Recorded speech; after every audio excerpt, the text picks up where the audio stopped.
And what I'm about to tell you now can flip a switch inside you in a way you may have never imagined, because there is something about losses that no one ever told you. Something that redefines everything. Something that reveals that the ending you cried over was not an ending. It was the beginning of a different kind of restart. And this restart doesn't grow out of what ended. It grows out of what remained. It always grows out of what remained. You know that scene with the loaves of bread? Everyone remembers the miracle of multiplication, but almost no one notices the logic hidden at the beginning of the story. The bread had run out, but 5 pieces remained. And the impressive thing is that Jesus didn't begin the restoration with what had ended. He began with what remained. He looked at those 5 pieces of bread, simple, small, almost insignificant, and said, "It is enough to start again." And maybe this says more about your life right now than you realize. Maybe you're watching this with little strength left, and God is saying, "It's enough." Maybe only a few friends remained. It's enough. Maybe all that remains is a single thread of hope. It's enough, because you don't need to have a lot. You only need what God chooses as a starting point. He never asked for abundance. He only asked for what was left. 5 loaves in human hands feed 5 men. 5 loaves in Jesus' hands, 5,000 men, not counting women and children. That's how it works. What remains for you becomes the beginning for God. And sometimes all that remains of your story is a fragment, an emotional fragment, a financial fragment, a fragment of dignity, a fragment of courage. But that fragment, that tiny remainder, that broken piece, is exactly what He uses to raise something you have never seen before. Because losses don't cancel destinies. Losses reveal destinies. And there are losses that only happen because certain gains must come immediately afterward. You can only talk about gain after walking through the valley of losing something. And here's another thing no one explains. Every wounded person ends up wounding someone else. Every hurt person hurts. Every frustrated person frustrates. But every healed person heals. It's always like that. The area where you suffer the most is the area where God uses you the most. The great doctor of today was the great patient of yesterday. That's why many try to touch the deep wounds of others without having the courage to face their own shallow wounds. It doesn't work. You cannot heal someone when you're still licking the pain of the past. You cannot embrace your purpose when you're still embracing those who hurt you. And when God wants to attract your faith, He uses a process. When He wants to attract you, He uses pain. Because pain is an agent. Pain pushes, pain calls, pain brings you close. When you hurt, the first person you think of is God, because only He calms certain pains.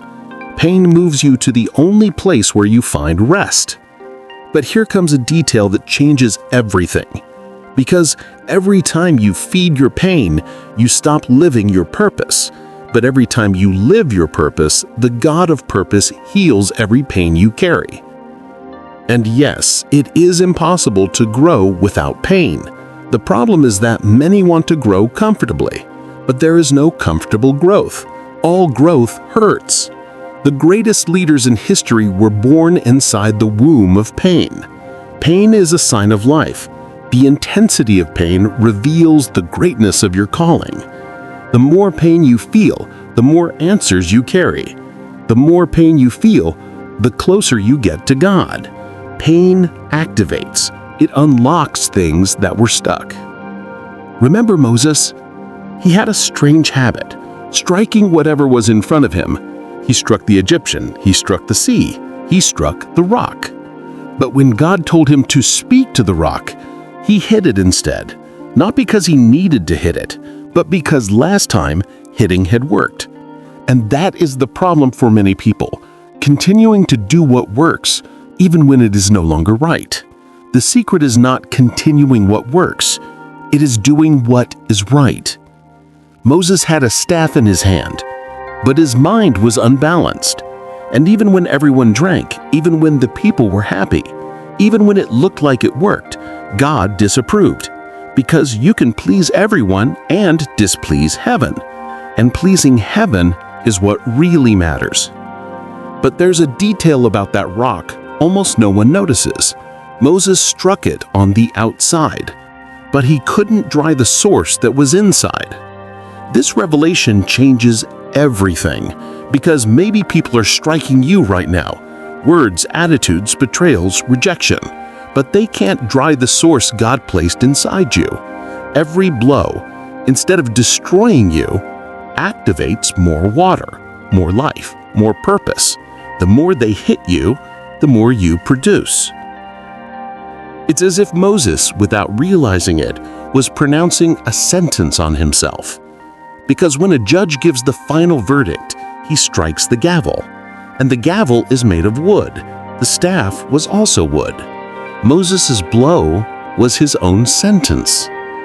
Maybe that's why he didn't enter the promised land. And this is a profound warning. Do not let your emotions keep you out of the place where God wants to put you. Many don't move forward because their emotions are bigger than their destinies. Do not let your temper rip away what God has given you. Do not let your anger sabotage your potential. In moments of anger, God gives you the chance to show the fruit of the Spirit. In moments of pain, He gives you the chance to show patience. In moments of crisis, He shows you your level of grace. In moments of loss, He reveals your balance. It's in the wound that you demonstrate greatness. It's under attack that you reveal love. And you don't respond in the same coin, because whoever responds is still on the same level. Do you know when dogs bark at the moon? The moon never answers, not because it can't hear, but because it would have to come down too far to respond. While the dogs bark, the moon shines. And that's what you need to understand right now. Stop responding to everything and everyone. Stop trying to explain. Stop trying to prove. Stop wasting energy where there is no purpose. Just shine. While they bark, you advance. While they strike, you bloom. While some leave, God restores with what remained. Because what remained is exactly what He chose to start something new in your life. And this new thing will not be small. It will surpass everything that is gone. Now, take a deep breath. If this message spoke to you, like this video, subscribe to the channel, and click here to watch the next one, where I reveal the truth that completely changes how you see your difficult days.